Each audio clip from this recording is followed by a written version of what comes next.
Well, week one of the NRL finals has four of its biggest rivals shaping up, with the grand final combatants of the past two seasons kicking it all off. Gold Coast and Brisbane will fight for Queensland supremacy, while Cameron Smith will be out to settle a score when Melbourne tackle Manly.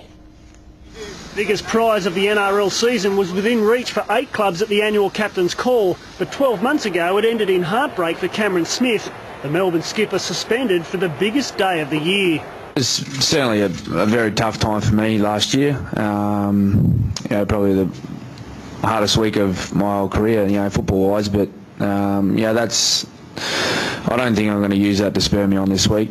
With Smith missing, Manly went on to take the title and rubbed it in with a grand final record scoreline of 40-0. This year, the teams that have met on the final day for the past 2 seasons will meet in week 1. I think there's huge rivalry there, and I think it's a great way to start the final series this year. A big game that Eddie had in Melbourne against two sides that have been jostling it out the last couple of seasons. As the 5th place side, Manly travelled to Melbourne in the first week, but Sea Eagles skipper Matt Orford, who spent 5 years in Storm colours, knows Etihad Stadium well. It used to be his home ground.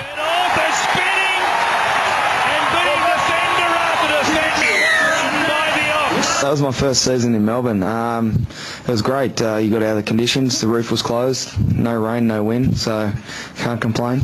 Brisbane aren't complaining about the location of their first final either. In fact, they're all smiles. And why not? Despite finishing 6th, the Broncos will open their finals campaign with a short trip down the road to the Gold Coast. I think when finals come around, you've got to go up another gear. And, we've played some good football in recent weeks, but I feel we have to lift again if we're to be a chance. Despite finishing 3rd after the regular season, the Gold Coast are expected to start outsiders. The finals newcomers will be buoyed by the fact they've won 11 of their 12 games at Skilled Park this season, but know that alone won't get them over the line. And now they hit back to Tyrone. If we turn up thinking that the home ground advantage is going to get us home, we're going to get our bum smacked. So it's important that we prepare well, especially off the back of the loss against Manly last week.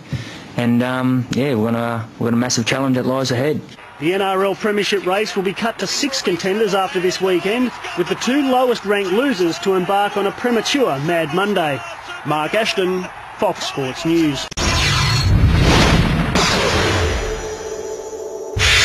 Newcastle hooker Isaac de Gois has been given the green light to resume light training, but his knee injury still leaves him doubtful to face the Bulldogs this weekend.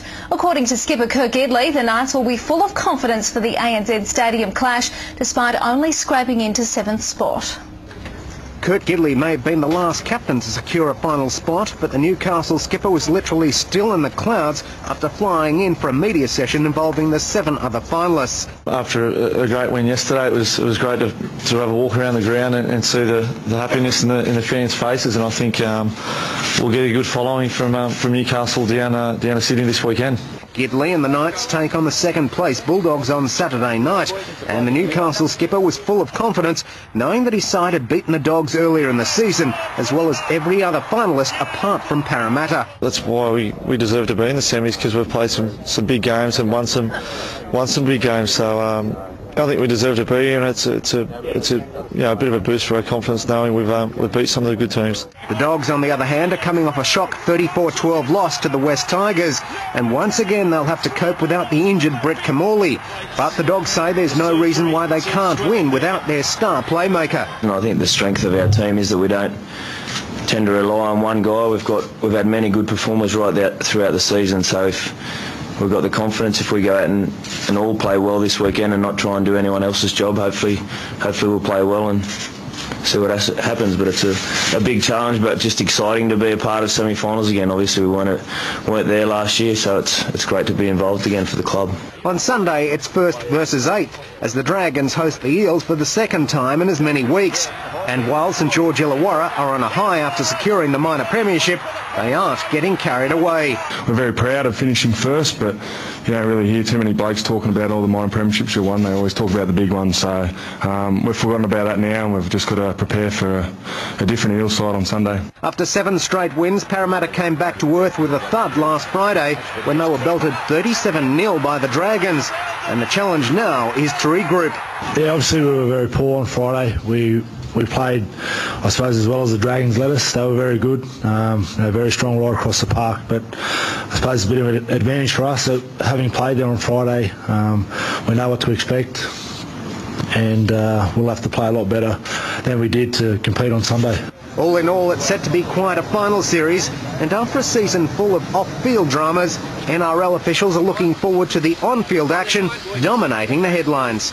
Hopefully over the next few weeks, while we acknowledge that we've got work to do on a range of fronts off the field, hopefully over the next few weeks we get to just focus on the tremendous footy that our players have been providing, and look forward to just settling back and watching the game. Tim Wharton, Fox Sports News. Fox Sports News on Channel 513. It's on all the time.